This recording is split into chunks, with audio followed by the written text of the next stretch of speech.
Very good morning, student. Again, your assessor is back. Today we are going to discuss the part 4, okay, of this chapter, water. Okay, this is the last part of your chapter. We'll discuss about soft water and hard water. What is soft water? The water which produces leather with soap readily, okay, is called soft water. Again repeating, the water which produces leather with soap readily is called soft water. Then what is hard water? Water which doesn't produce leather with soap readily, okay, that is called hard water. Understood? Then we'll discuss now the advantages and disadvantages of soft water as well as hard water. Okay, so what are the advantages of soft water? Soft water makes soap leather readily, so the clothes get cleaner. Understood?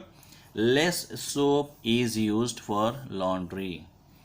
It produces less scum. Understood? Scum is the muddy like substances is forming if leather is not formed. No scale is deposited in pipes or inner surface of the boilers. Understood? These are the advantages. What are the disadvantages of this soft water is it is flat in taste. Understood? The disadvantage is it is flat in taste. It contains more sodium ion which linked to heart diseases. It dissolves metals like lead and cadmium from the metal pipes, which causes lead poisoning and hypertension respectively. So lead which is dissolving with the soft water which causes lead poisoning, and the cadmium causes hypertension. Okay, so now we'll discuss the advantages of hard water. What are the advantages?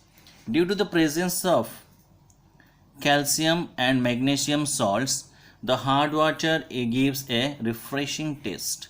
Due to the presence of calcium and magnesium, the hard water gives a refreshing taste. Calcium salt strengthens the bones and teeth. Large amount of these dissolved salts may cause upset stomach. Sometimes the large amount consumption causes upset stomach. Understood?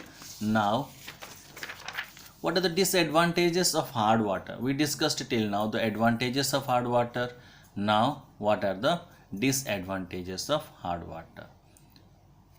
It forms scum, a muddy-like substance, because leather is not forming, or precipitates with soap, which is unsuitable for laundry because it doesn't clean the clothes properly because of the scum or less leather. It is harmful for the boiler.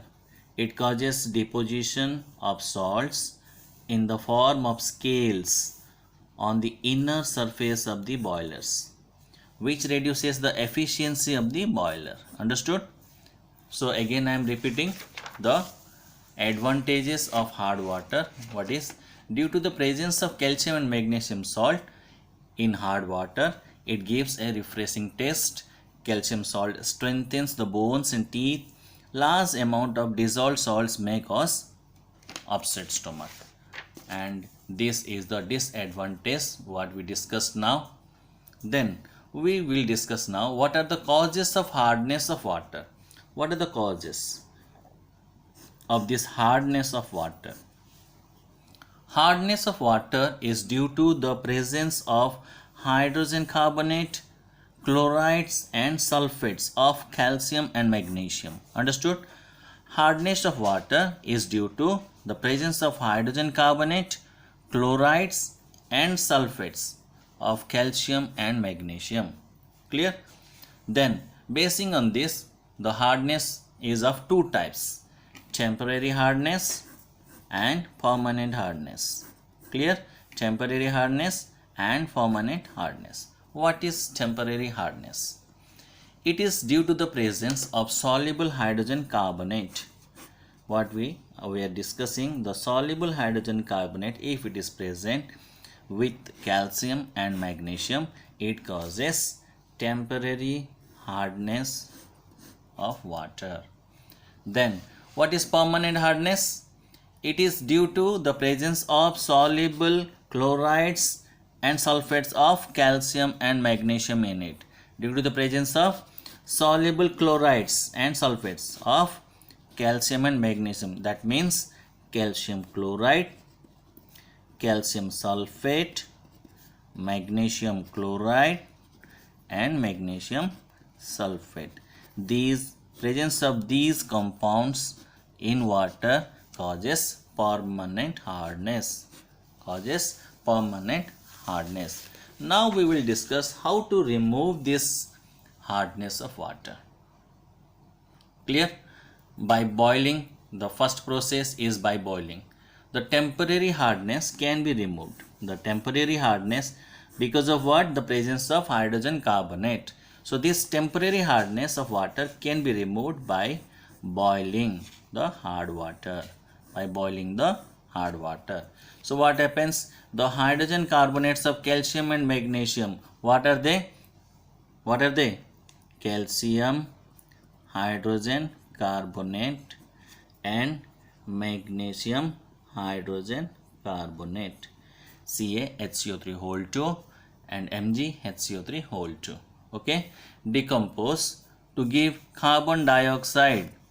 So when the presence of hydrogen carbonate is heated, then it decomposes to carbon dioxide and insoluble carbonates. Okay, insoluble carbonates.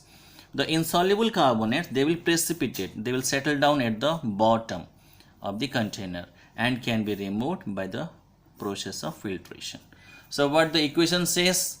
Calcium bicarbonate CaHCO3 on heating. This triangle is the symbol of heat. Okay, it gives calcium carbonate, carbon dioxide and water. Magnesium bicarbonate gives magnesium carbonate, water and carbon dioxide. So this carbon dioxide is released in the form of gas from this hard water. Okay, now this permanent hardness, how we will remove? Another process is by addition of washing soda. What is this? Na2CO3, sodium carbonate. So the permanent hardness of water can be removed by treating with washing soda, sodium carbonate. It forms insoluble carbonates as a precipitate and you can filtrate it. How the reaction is conducting? CaCl2 plus Na2CO3, calcium chloride and sodium carbonate, it gives calcium carbonate and 2 sodium chloride. Again second one, magnesium chloride plus sodium carbonate, it gives magnesium carbonate and sodium chloride. Similarly, the sulfates of calcium and magnesium are like this. The calcium sulfate with sodium carbonate, it gives to calcium carbonate, 2 sodium sulfate, and magnesium sulfate with sodium carbonate, it gives magnesium carbonate and sodium sulfate. So these are the down arrows what I have indicated are the precipitates formed which will settle down, and further by the process of filtration you can remove this hardness of water. Okay, so this is all about the fourth part or part 4 of your chapter 3 water, and we discussed all the portions. Now you have to remember the equations as well as the definitions of the chapter 3. Okay, next class we'll discuss about the question answers of this chapter. Okay children, thank you.